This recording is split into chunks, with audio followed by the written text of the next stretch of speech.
Hey guys, so I just played in a really strong Title Tuesday. This week we had Magnus playing, we had Hikaru playing, Faruja, a lot of the Blitz names you'll be familiar with. I also decided to play, but off stream. I was like, you know what?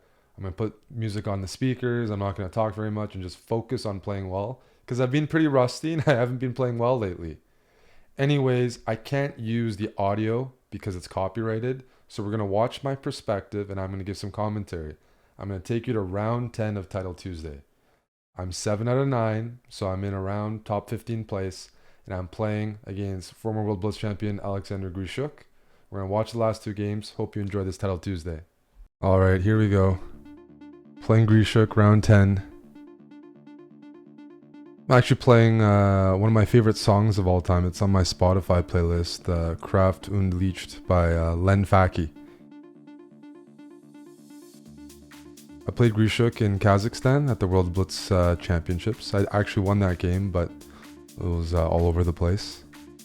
So here, White's just going for a ready setup. I'm taking that time where White's fianchettoing. I'm taking that time to develop my own bishop to f5 and just get easy development. Kind of thought here, do I capture which way? Decide to capture with the e-pawn so I can use the e-file. White avoids the queen trade. I'm not too fussed with that, since as far as I can tell I have a pretty comfortable opening. All my pieces are developed and time is even. I'm looking at rook e8 because that's why I took with e-pawn to contest the e-file.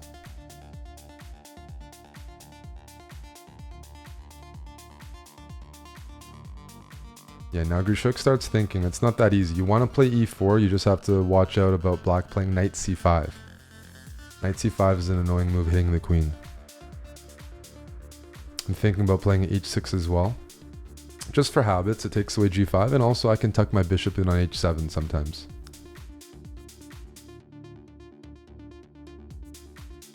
Grishuk is known for taking a lot of time and getting into time trouble, so this is not too unusual, but it's also not something I'm going to complain about. Where do you develop the bishop on c1, or are you going to have to defend b2? So you notice I'm talking. I was playing off stream, but still streaming it to a few friends.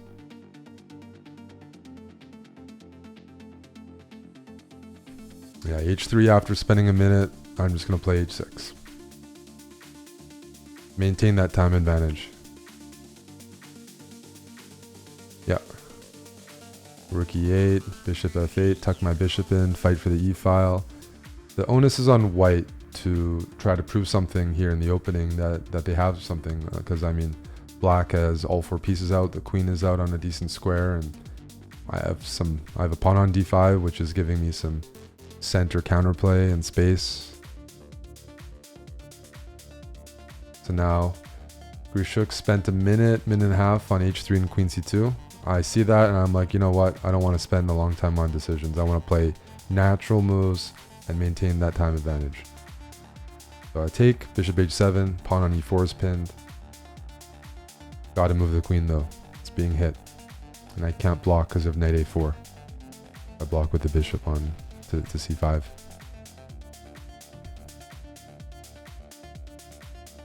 Where do I put the queen? a5 was my first thought. Queen b4 is a bit more provocative because it just invites a3, but I calculated after a3 I could throw in bishop takes e4 as an in-between move. That forces White to play knight d2, which is a bit more passive. And I notice a time advantage. I want to give White tough decisions. So knight d5. Hitting the bishop on e3 and the pawn is pinned, so pretty happy with this move. Because if White plays a3, I can take on e3 first. And now Black has to be pretty happy with the opening. I also have the c-file to move my rook to, and I have long-term pressure on the c4 pawn. Notice I'm not talking. That's a good thing. It means I'm actually focused. I have my focus face on. That's not very common.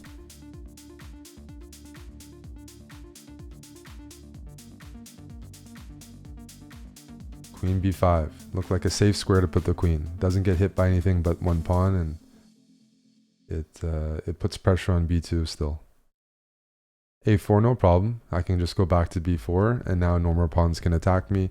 Plus I have pressure on e4 once again with the queen. This surprised me, it looked like a blunder, but I think he was in time trouble. I can just take on e4. I have two defenders on e4. Whether you take now or you trade queens first, then the rook on e8 is a defender of e4, because my bishop moves to b4. Now I'm up a pawn, up a minute, and have to convert, which has been a big issue recently. Let's bring that knight in the game. Don't want to spend more than 10 seconds per move.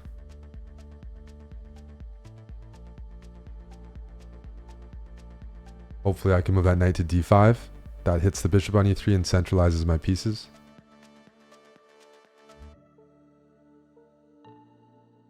Yeah, he's under 20 seconds now, so I'm trying to look for provocative moves that I know you won't have time to calculate. But here, this is a trade I can't get out of, so just b6. Maybe my knight can go to d3 now. Okay, white's getting some counterplay on the 7th rank, but still down a minute. And this is the hard part. How do I convert the extra pawn? I don't want to play f5, pawn f5, because then my bishop on h7 looks a little locked in. Let's go knight d5. Let's attack the rook. And now, ideally, I think we can trade. We can trade rooks and just go towards the endgame. I mean, I have a full extra pawn, like a full extra pawn and more time. That can't be bad. I was looking at knight f6, but I thought it was too passive. So rook d8. Now white pins the knight, and I was happy with his next move, king f8. And I thought about rook c8, but this move, knight c7. If white goes knight e6 check, I can take back with the knight, and it defends my rook on d8. And now I'm pinning white's knight. So he goes rook c1. But I calculate the line here, and I end up winning a second pawn. So now I'm up 2 pawns, but my time advantage is only down to 20 seconds now. Okay, he wants to go bishop c4, it's clear, and put pressure on f7. Okay, let's go bishop g6, defend that, and now I have an idea. Check, rook c1, and that bishop is pinned, and I'm threatening b5. And you can't trade rooks, because being down 2 pawns is a lost endgame. Oh, I'm pretty hyped, because that just felt like a good game. If we just go back in the tape here and pause,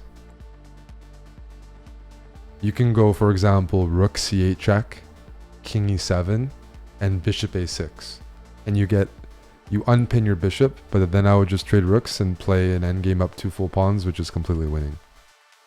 So pretty hyped with that win there. It felt like I was always leading.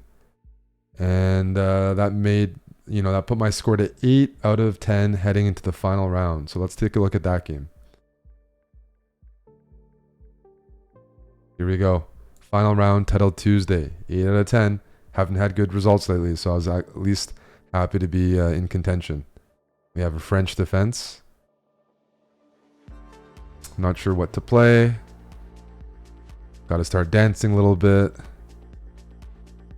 Don't remember what song I was playing for this one, but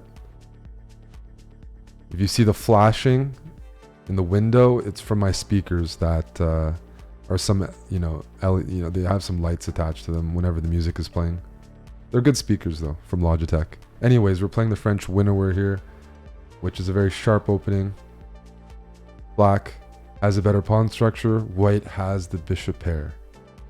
But those doubled c-pawns are a weakness for white, so it's a very imbalanced opening. I've played it from both sides. There's castle. My queen on b1, I'd rather it be on the king side, but I have to figure out how to deal with the pawn on c3 and pawn on c2 that black's putting pressure on. So the knight's going to b6. It often goes to a4.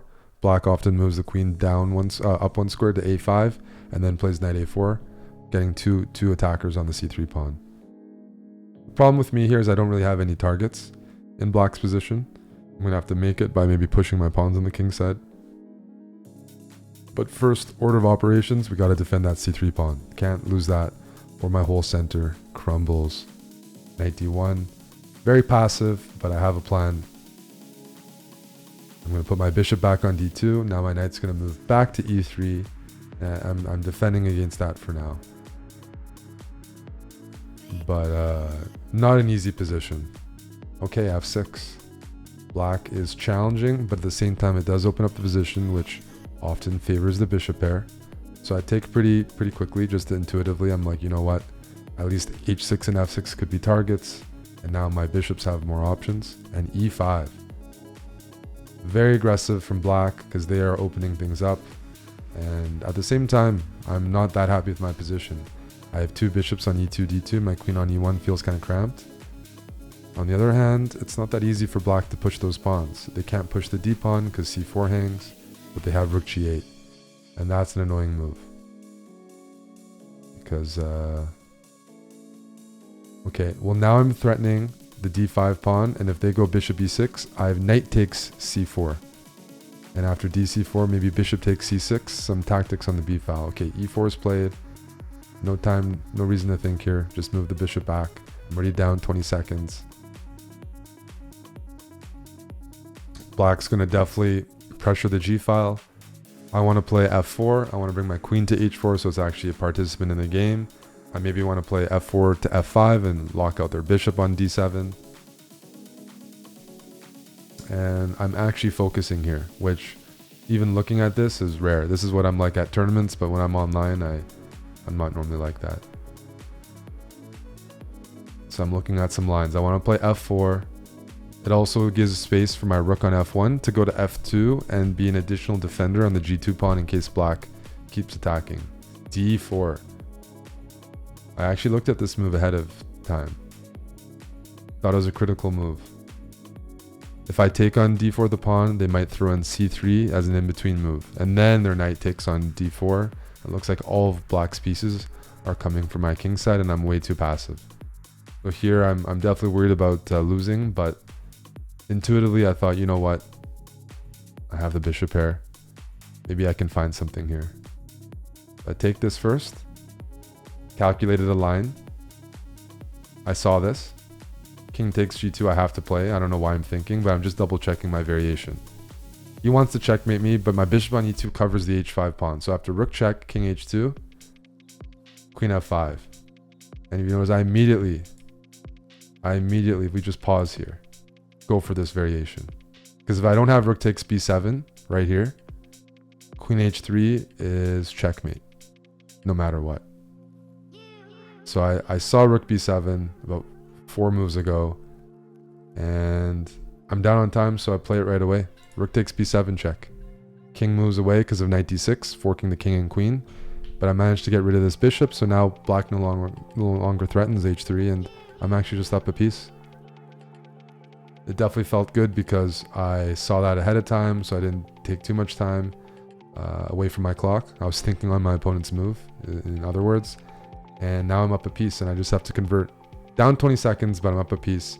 And black's king is now just as loose as mine. All right, let's go rook g1. Let's trade off the rooks. Trade when you're ahead, right? But final round nerves are kicking in, and I'm just taking a long time to find a move. Play rook g6. Play rook g3. Just make a move. Take on d4. I don't want to take on d4 because then their knight joins the party. Don't want that knight on c6 coming close to the king. So finally I played rook g2, but now I'm down 45 seconds and my king is still a little bit in the open. But with rook g2, I want to tuck my king in back on g1, so I move away from the checks.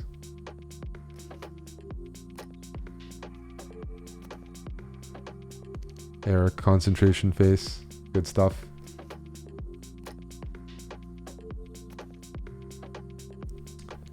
Yeah, just looking to tuck my king in, and then I will actually use my bishops and target black's king, because their king on a8 is definitely loose. Okay, d3. My opponent took a lot of time there. I don't want to take too much time. Take. And now bishop g4 with tempo. Up a piece, I'm going to start offering trades because I know my opponent will not accept them, and I'm going to gain a tempo. Queen e6. Only down 15 seconds now. Queen trade, that's surprising. This should be dead lost, but I don't think my opponent's going to resign because it's the final round. And we have a chance at a money prize. You know, we have 8 points, usually 9 points. Finishes in the money. 97. And here, I don't know why I'm thinking. Every single move works, I just need to play. Just play. Speed. 95. F4. You name it. Just make a move. Alright, let's attack that d3 pawn. Hopefully we can overwhelm black's position with our extra material. 94. Okay, that's kind of annoying. Let's go f3. Trades are still okay.